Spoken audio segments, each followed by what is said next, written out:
I had worked the swing shift. It was our swing shift from 2:30 to 10:30 in the evening.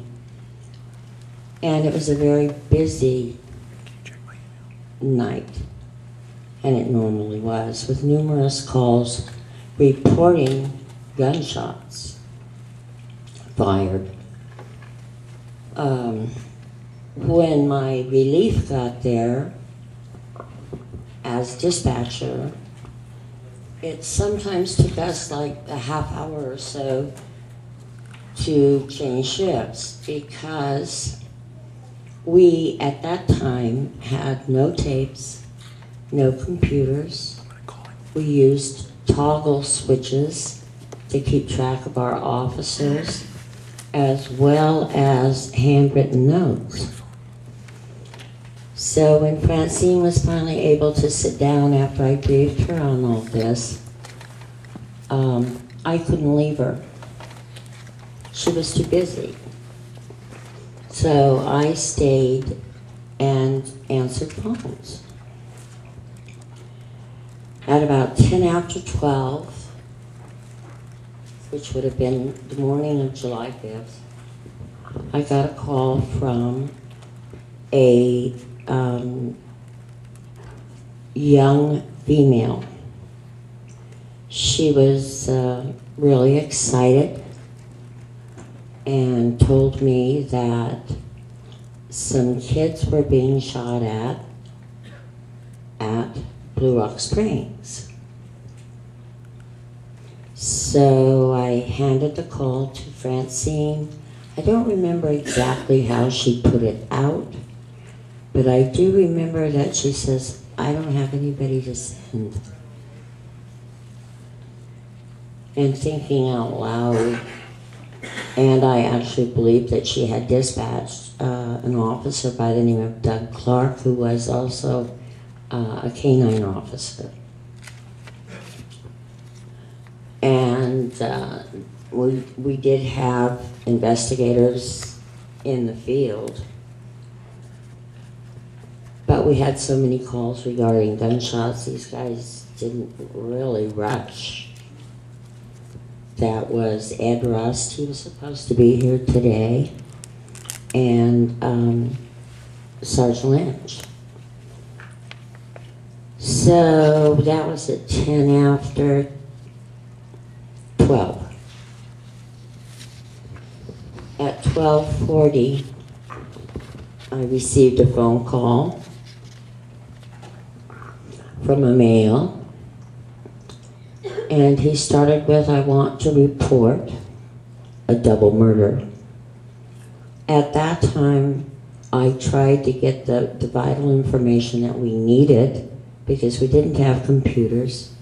I had no idea who he was, where he was calling from, and those were the most important things that we needed to get. Every time I asked a question, he would just get a little louder to cover my voice. I finally figured out, after he told me, well, the statement was, "I want to report a double murder. If you'll go 1 mile east on Columbus Parkway to the public park, you'll find them in a brown car. I shot them with a 9mm Luger. I also killed those kids last year." Now, I don't know, it sounds really silly when I say it, but those of you that have seen the movie and whatnot realize that this guy was playing with me. He was intentionally doing what he was doing, and I had by that time shut up and just listened and wrote.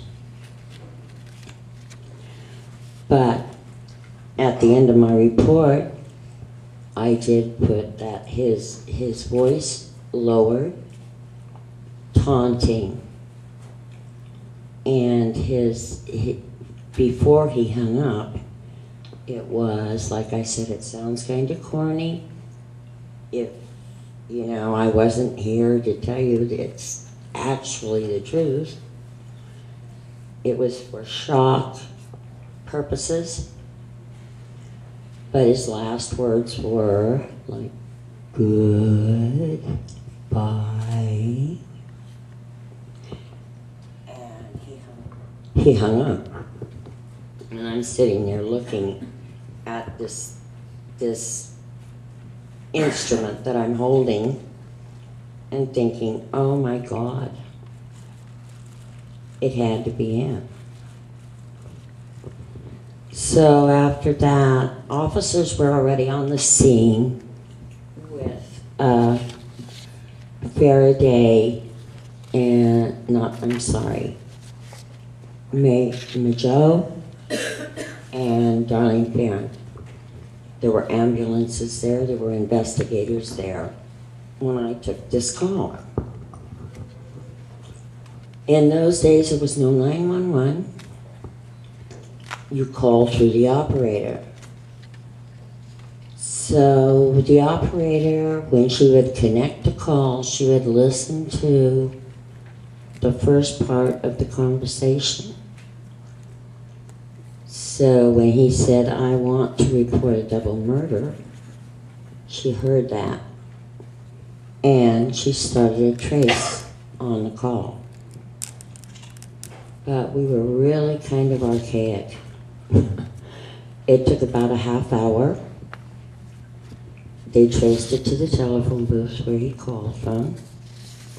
But they would not allow their operator to be questioned in any way, shape, or form, wouldn't release her name or anything. So there was one other person that heard that voice that night, maybe just for a short time. Okay, so that's what happened then. Following that, I was 26 years old at the time. I had 3 children. And they were actually very upset for me. And I them. And especially after Brian Hartnell, David Slate, and I think there's a lot of you out there that probably aren't even old enough to remember the Jim Dunbar show. But we had a person calling in regularly. I wanted to speak like with Melvin Belli, and he claimed to be the Zodiac and whatnot. So early one morning, I got a call saying they wanted me to come down and listen to the tapes along with Brian and David.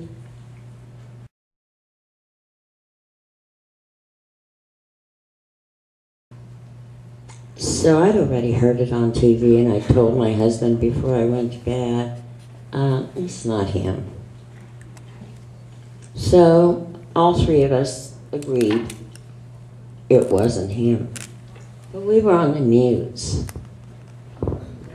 And I refused to have my picture taken by, I can't remember the name, but it was where the pictures went nationwide. And I asked the San Francisco police officer if I had to pose in the booth with David and Brian. And they said I didn't have to do anything I didn't want to do. And I said, well, I don't want to, 5 minutes on TV opposed to a picture. I don't think so. So from the time I got that call, for many, many years, my life changed dramatically.